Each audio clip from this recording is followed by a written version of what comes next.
Chemistry संग्रह। My name is दीक्षा और आज हम पढ़ने वाले हैं अपना एनसीईआरटी सीरीज में कोऑर्डिनेशन कंपाउंड का नेक्स्ट लेक्चर।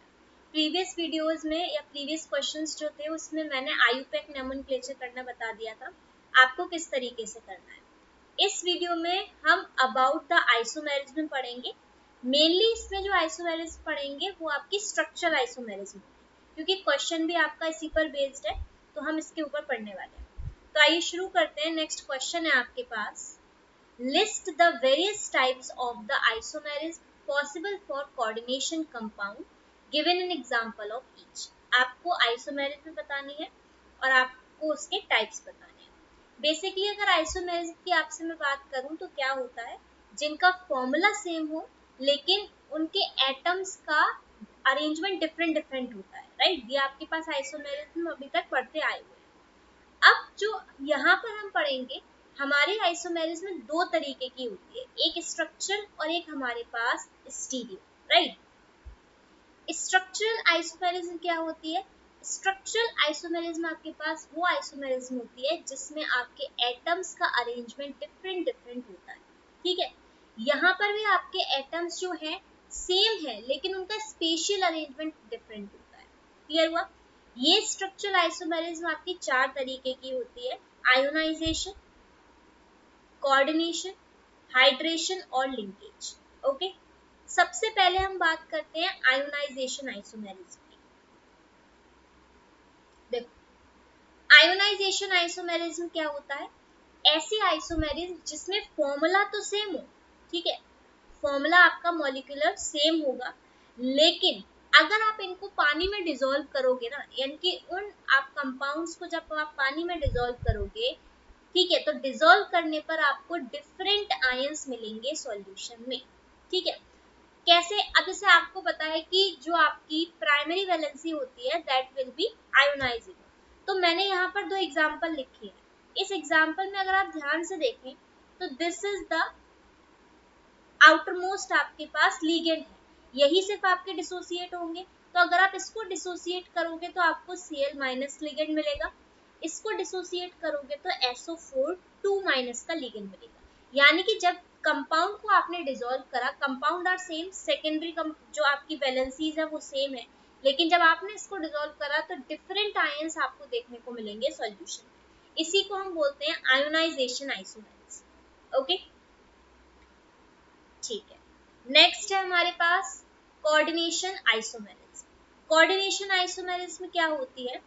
कोऑर्डिनेशन आइसोमेरिज्म वो होती है जिसमें आपको जो आपकी सेकेंडरी वैलेंसीज हैं वो सेम होंगी, यानी कि जो आपके मतलब क्या कहते हैं, यहाँ पर आपके सेंट्रल मेटल आयन का आपको एक्सचेंज देखने को मिलता है, ठीक है। एक सेकेंड, यहाँ पर मैंने गलत लिख दिया है, ये आप कोबाल्ट कर लो, क्रोमियम की जगह कोबाल्ट कर लेते हैं, ठीक है। अब जरा ध्यान से देखो, जैसे ये दो एग्जांपल आपके पास है, अगर मैं क्या करूं, इस क्रोमियम को इधर पहुंचा दूं और इस कोबाल्ट को इधर पहुंचा दूं, तो यहाँ पर क्या हो रहा है, सेंट्रल मेटल आयन का एक्सचेंज हो रहा है, राइट। तो नए आपके पास क्या बनेंगे, ये बन सकता है कोबाल्ट NH3 का होल 6 और एक आपके पास बनेगा क्रोमियम NH3 का, सॉरी क्रोमियम CN का होल्स। तो ये दो कंपाउंड आपके पास अलग अलग हो गए, क्योंकि यहाँ पर सेंट्रल मेटल को हमने डिस्प्लेस कर दिया। तो इसी को बोलते हैं कोऑर्डिनेशन आइसोमेरिज्म, जिसमें सेंट्रल मेटल आयन को आप एक्सचेंज कर देते हो।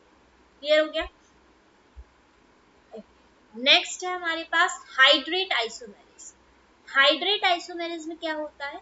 हाइड्रेट आइसोमेरिज्म वो आइसोमेरिज्म होते हैं जिसमें अगर आप डिसॉल्व करते हो, यानी कि कभी भी जो आपको वाटर के मॉलिक्यूल्स मिलते हैं ना डिसॉल्व करने के बाद, वो आपको डिफरेंट नंबर के मिलते हैं। जैसे मैं आपको बात करूं, मतलब जो सॉल्वेंट मॉलिक्यूल वाटर के हैं ना, that will be different.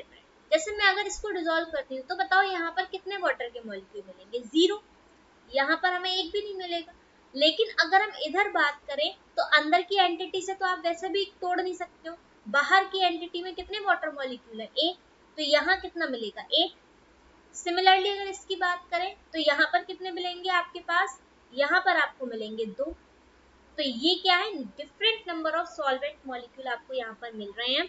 It means this is the type of hydrate isomerism, जिसमें different different number of the आपके पास सॉल्वेंट मॉलिक्यूल मिलते हैं, किसके, वाटर के। हाइड्रेट नाम से क्लियर हो रहा है, हाइड्रेशन यानी कि आपके पास वाटर के मॉलिक्यूल प्रेजेंट होंगे। ओके, तो नेक्स्ट इसके बाद है हमारे पास लिंकेज आइसोमेरिज्म, है ना।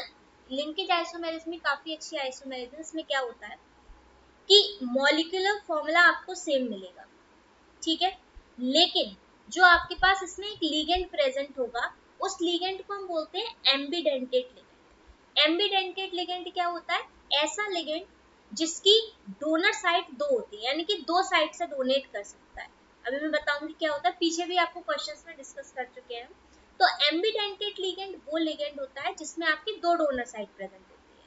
अब क्योंकि दो डोनर साइड प्रेजेंट है, तो वो अपनी किसी भी एक डोनर साइड से मेटल से लिंक कर सकता है। जैसे मैं अगर बात करूं, ये NO2 है, ठीक है, NO2 आपकी नाइट्रोजन वाली साइड से भी लिंक कर सकता है और आपकी ऑक्सीजन वाली साइड से भी लिंक कर सकता है। That's why this is the ambidentate ligand.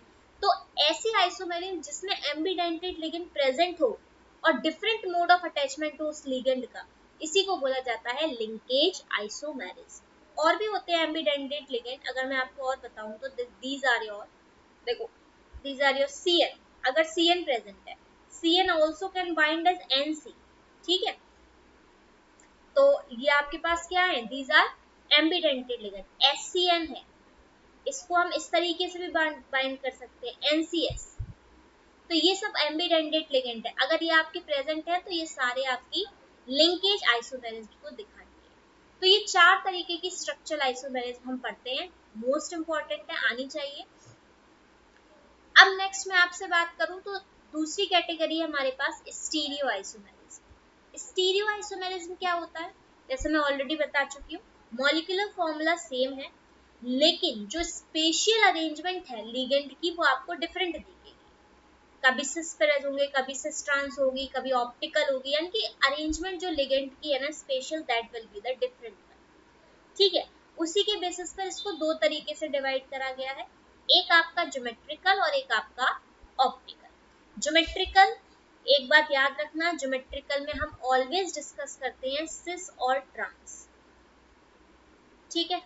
जहां पर सिस ट्रांस का अटैचमेंट आपको दिख रहा हो या कुछ ऐसा सिस ट्रांस जैसा दिख रहा हो, इट मींस वो आपके पास ज्योमेट्रिकल आइसोमेरिज्म शो कर रहा है। सिमिलरली अगर मैं बात करूं ऑप्टिकल की, तो जहां पर आपके पास कोई भी आप ऑप्टिकली एक्टिव कंपाउंड हो, ऑप्टिकली एक्टिव कंपाउंड, अब आप ऑप्टिकली एक्टिव जानते हो जहां पर आपके पास कायरलिटी प्रेजेंट हो, तो उस कोऑर्डिनेशन कंपाउंड को हम ऑप्टिकल की कैटेगरी में रख सकते हैं। चेक करने का क्या तरीका होता है, either you should check POS होनी चाहिए, COS होनी चाहिए। अगर ये दोनों चीज प्रेजेंट है तो वो आपके पास ऑप्टिकली और एक्टिव नहीं होगा, अगर नहीं प्रेजेंट है दोनों में से कुछ भी तो वो आपको ऑप्टिकली एक्टिव होगा। क्लियर हो गई इतनी बात। तो ये होती है आपके पास क्या, this is the optical isomerism. अब देखो इसको हम थोड़ा सा डिस्कस कर लेते हैं। ओके, सबसे पहला geometrical isomerism, type of isomerism in which heteroleptic ligand. अच्छा, हेट्रोलेप्टिक कंपाउंड की अगर मैं बात करूं, ऐसे कोऑर्डिनेशन कंपाउंड याद रखना जिसमें आपके पास different type of the ligand present होते हैं। जैसे मैं आपसे बात करूं, हमारे पास प्रेजेंट है Ni, इस Ni के अंदर एक तो CO लिगेंड प्रेजेंट है, NH3 प्रेजेंट है, दो तरीके के लिगेंड प्रेजेंट है, राइट, ये आपके पास दो तरीके के लिगेंड है। तो this is a type of heteroleptic ligand, क्योंकि यहाँ दो टाइप के लिगेंड प्रेजेंट है। अब इसके अकॉर्डिंग आप इसमें सिस ट्रांस दिखा सकते हो, कैसे, आप क्या करो, CO को, दो CO को एक 1 पर रख दो और एक CO को आप 2 पोजीशन पर रख दो, ठीक है, क्योंकि आपका कैसा है, स्क्वायर प्लेनर आपका कॉम्प्लेक्स है। और इसके रेस्पेक्ट में 1 के रेस्पेक्ट में आप 3 पोजीशन पर रख दो NH3 को, और CO को प्रेजेंट 4 पोजीशन पर रख दो NH3, तो ये आपका बनेगा सिस टाइप ऑफ द कंपाउंड, ठीक है। अभी मैं इसको बताती हूँ कैसे बनेगा। चलो, अगर मैं इसको डिस्कस करूं तो ये बनेगा कुछ इस तरीके से, ठीक है। इसको भी बाद में देखेंगे, पहले हम देखते हैं। हमारे पास है सी कंपाउंड है Na, CO का होल ट्वाइस, और एक है आपके पास Cn का होल ट्वाइस। ठीक है, अगर मुझे इसे बनाना है तो कैसे बनाएंगे जरा देखो। सपोज करो आपके पास निकल है, यहाँ लगाया CO, यहाँ लगाया CO, यहाँ लगाया Cn और यहाँ लगाया Cn, पहला कंपाउंड। अगर मैंने Cn और Cn आपके पास दोनों पास पास हैं, this is the type of cis compound. ठीक है, लेकिन मैं अगर इसी Cn को इधर भेज, Ni, ये CO इधर है, यहाँ पर आपके पास क्या है, इस CO को मैंने डिफरेंट पोजीशन पर भेज दिया, Cn और आपके पास है Cn। देखो पहले Cn के एडजेसेंट में Cn था, अब Cn के ऑपोजिट में Cn है, तो ये कैसा कंपाउंड हुआ, ट्रांस कंपाउंड। क्लियर हो गई इतनी बात। तो ये ऐसी आइसोमेरिज को बोलते हैं ज्योमेट्रिकल आइसोमेरिज। इसी के बेसिस पर ऑप्टिकल पे आते हैं।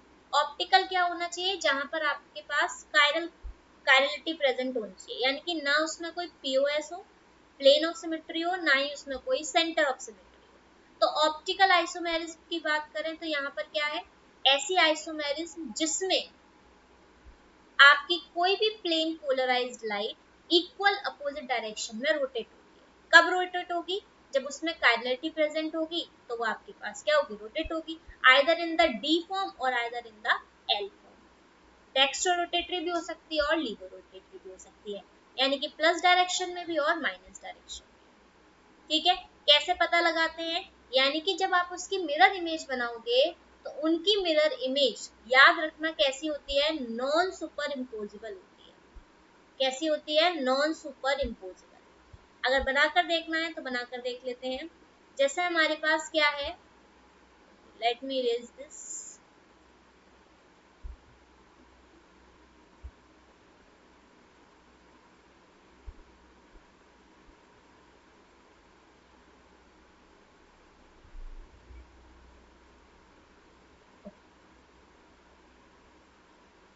हमारे पास कंपाउंड था CO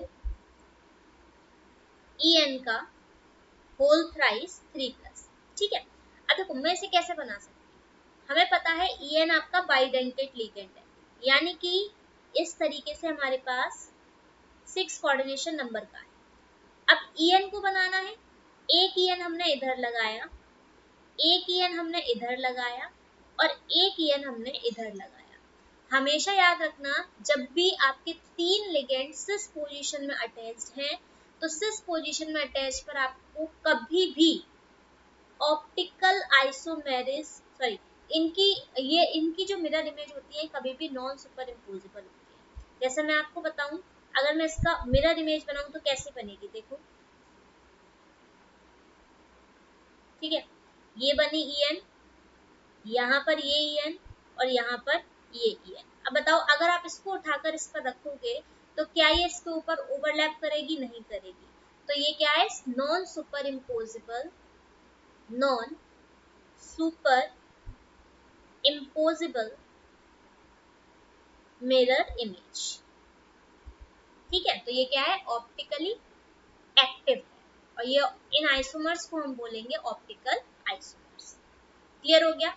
तो ये हमारे पास सारी क्या थी, वेरियस टाइप ऑफ आइसोमेरिज थी, जिसमें आपके पास 4 स्ट्रक्चर के अंदर आनी थी, 2 आपकी स्टीरियो के अंदर आनी थी। ठीक है, स्ट्रक्चर में 4 होते हैं, आयोनाइजेशन, कोऑर्डिनेशन, लिंकेज और हाइड्रेट। बाकी स्टीरियो आइसोमेरिज में आपके पास 2 होते हैं, ज्योमेट्रिकल और ऑप्टिकल। ठीक है, इस वीडियो को हम यहीं तक रखते हैं, वरना वीडियो हमारी लेंथी हो जाएगी।